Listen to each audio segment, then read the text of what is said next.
আসসালামু আলাইকুম রহমতুল্লাহি ওয়া আজকে দ্বিতীয় শ্রেণীর অধ্যায় 5 24 পৃষ্ঠার সংখ্যার তুলনার স্থানীয় মানের সাহায্যে চ্যাপ্টারের নিচের সংখ্যাগুলো তুলনা করি এবং ছোট থেকে বড় ও বড় থেকে ছোট ক্রমানুসারে সাজাই। তো এখানে একটা ছক দেওয়া আছে, তো এই ছকটাই আমরা এখন পূরণ করব। তো এখানে সংখ্যা দেওয়া আছে প্রথম কলামে, দ্বিতীয় কলাম হচ্ছে ছোট থেকে বড় এবং তৃতীয় কলাম হচ্ছে বড় থেকে ছোট। এই লম্বাটা হচ্ছে কলাম, একটা দুইটা কলাম, এটা হচ্ছে তিনটা কলাম। আর এই যে পাশাপাশি যেটা আছে সেটা হচ্ছে সারি বলা হয়। তো এখানে একটা সারি, দুইটা, তিনটা, চারটা, পাঁচটা সারি দেওয়া আছে। তো এখন সংখ্যা আছে এক নম্বরে 432, 328, 540। তো দ্বিতীয় যে কলামটা আছে এখানে ছিল ছোট থেকে বড়। তো এই যে তিনটা সংখ্যা আছে, এই তিনটা সংখ্যার থেকে সবচাইতে ছোট যেটা সেটা আগে লিখবো, তারপরে হচ্ছে তার চাইতে একটু বড় লিখবো, আর শেষ লিখবো একবারে বড়টা।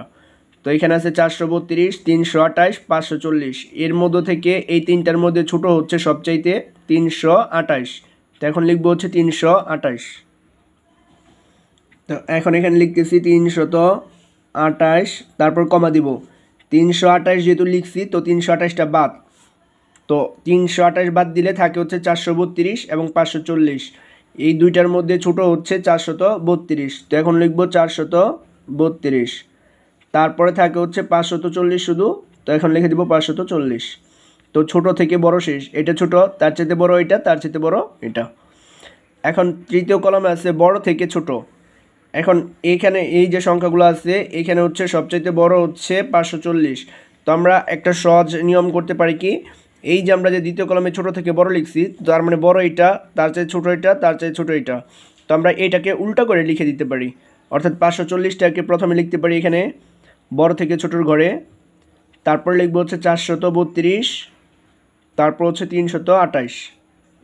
তার মানে কি বড় থেকে ছোট লেখা হয়ে গেছে। এই লাইনটাকে যদি আমরা, এই যে ছোট থেকে বড় যেটা আছে এটাকে যদি আমরা উল্টা করে লিখে দিই, তাহলে কিন্তু বড় থেকে ছোট আকারে হয়ে যাবে। তারপর 2 নাম্বার আছে 529, 517, 549। তো এই তিনটার মধ্যে সবচেয়ে ছোট হচ্ছে 517। তো প্রথমে লিখবো হচ্ছে 517, পরে কমা দিব।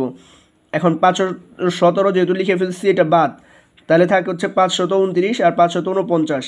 এর মধ্যে থেকে ছোট হচ্ছে 529। তো আমরা লিখবো হচ্ছে 529, তারপর লিখবো 549। তো এখন তৃতীয় কলাম হচ্ছে বড় থেকে ছোট। আমরা বলেছিলাম এই যে ছোট থেকে বড় যেটা আছে সেটাকে আমরা উল্টা করে লিখে দিলেই বড় থেকে ছোট পেয়ে যাব। তো প্রথমে লিখবো 549, পরে 529, তারপর হচ্ছে 517। এখন 3 নাম্বার কলমে ছিল 407, 603, 330।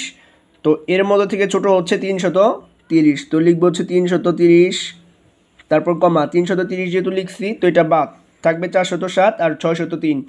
এর মধ্যে থেকে 407 হচ্ছে ছোট, তো লিখবো 407, তারপর লিখবো 603। এখন এই ছোট থেকে বড় যে কলামটা আছে এটাই আমরা উল্টা করে এই বড় থেকে ছোট কলামে লিখে দিব, অর্থাৎ 603 লিখবো প্রথমে, তারপর 407 লিখবো, তারপর 330 লিখবো। তারপরে 4 নাম্বার সারিতে আছে 729, 720, 726। এর মধ্যে থেকে ছোট হচ্ছে 720। 720 লিখছি তো বাদ, এখন আছে 729, 726। এর মধ্যে থেকে ছোট হচ্ছে 726, তারপর লিখবো 729। এখন এটাকে আমরা এই বড় থেকে ছোটোর ঘরে উল্টা করে লিখে দেব। তো প্রথমে লিখবো 729, তারপর লিখবো 726, তারপর লিখবো হচ্ছে 720। এখন 5 নম্বর কলাম, এখানে আছে 1000, তারপর আছে 780, পর আছে 949।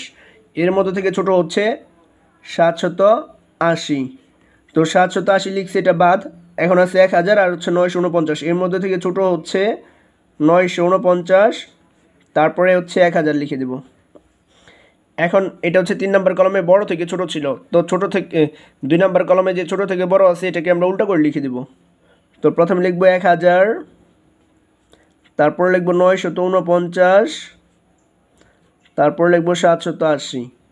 তো এটাই হচ্ছে এই অঙ্কটির সমাধান।